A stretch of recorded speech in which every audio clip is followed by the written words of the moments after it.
Kenapa Kiai Haji Hasyim Asy'ari mendirikan NU 31 Januari 1926? Karena merasa ketika Muhammadiyah sudah tampil 14 tahun sebelumnya, itu beliau melihat di NU itu nggak muncul-muncul ulamanya.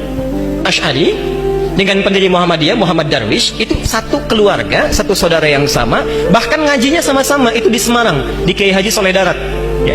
Dia ada 3 orang, Muhammad Darwish, kemudian Hasyim Asy'ari, satu lagi itu kakek buyutnya Cak Nun, MH Ainun Najib. Ya.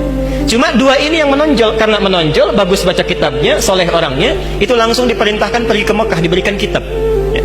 Kalau kakek buyutnya MH Ainun Najib, itu cuma diberikan cincin pada saat itu.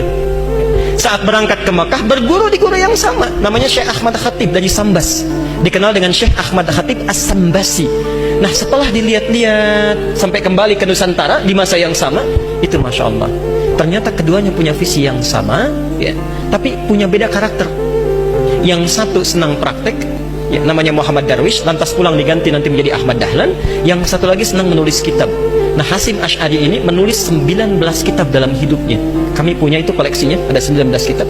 Nah, sebelum beliau menulis dan mendirikan Nahdlatul Ulama itu, Kiai Haji Ahmad Dahlan kan senang praktek. Begitu pulang, menafsirkan surat Al-Ma'un, tidak tunggu nulis buku. Selesai kajian, buka pakaian luarnya, keluarkan uang yang dibawanya, sampaikan pada masyarakat, bikin rumah sakit, bikin pesantren, bikin sekolah, bikin macam-macam praktek. Hasyim Asy'ari mulai menulis.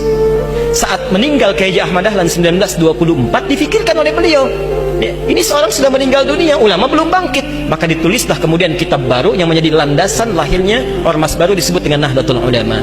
Yang ingin saya sampaikan, kedua-duanya ini ternyata satu garis nasab yang sama, bertemu di Maulana Ishaq. Jadi kalau kita urutkan, maaf, Muhammad Hasyim Al-Asy'ari bin Abdul Wahid, bukan Kang Wahid yang ini ya, itu ada Gunawannya, ini lain. Bin Abdul Wahid bin Abdul Halim. Abdul Halim itu nama aslinya Pangeran Benawa, dikenal dengan Sultan Hadiwijaya. Nama lainnya Joko Tingkir. Bin Abdullah bin Abdul Fattah bin Abdurrahman. Abdurrahman ini anaknya Sunan Giri, bukan Giri yang ini tapi ya. Nah, Sunan Giri ini anaknya siapa? Anaknya Maulana Ishaq. Nah, di Maulana Ishaq inilah nyambung nasabnya. Kiai Haji Ahmad Dahlan bin Kiai Haji Abu Bakar bin Kiai Haji Sulaiman bin Kiai Murtado bin Demang Jurang Juru Kapindo bin Demang Jurang Juru Sapisan bin Kiai Gerbek bin Maulana Ishaq. Siapa Maulana Ishaq ini? Maulana Ishaq ini adalah anaknya Ahmad Jumadil Kubra, ya, salah satu wali yang dari 9 yang datang dari Mesir, dari 9 wali itu. Ahmad Jumadil Kubra ini siapa? Ya, ini adalah salah satu wali yang punya 2 anak. Saya belum teruskan nasabnya. Anak pertamanya dibawa ke Nusantara, namanya Maulana Ishaq, melahirkan 2 ulama tadi. Anak keduanya lahir di Mesir, bernama Syarif Abdullah. Nah, nanti Syarif Abdullah inilah yang akan bertemu dengan salah satu anaknya Prabu Siliwangi, ya. Prabu Siliwangi pemenah rasa menikah dengan Nyai Subang Larang, punya 3 anak. Anak pertama Walang Sungsang, lahir 1423. Anak keduanya Rara Santang, lahir 1426. Anak ketiganya Raja Sengara, lahir 1427. Nah, hajilah kemudian Walang Sungsang dan Rara Santang di Mekah bertemu dengan Syarif Abdullah. Walang Sungsang ganti nama jadi Abdullah Iman, Rara Santang ganti nama menjadi Syarifah Mudaim.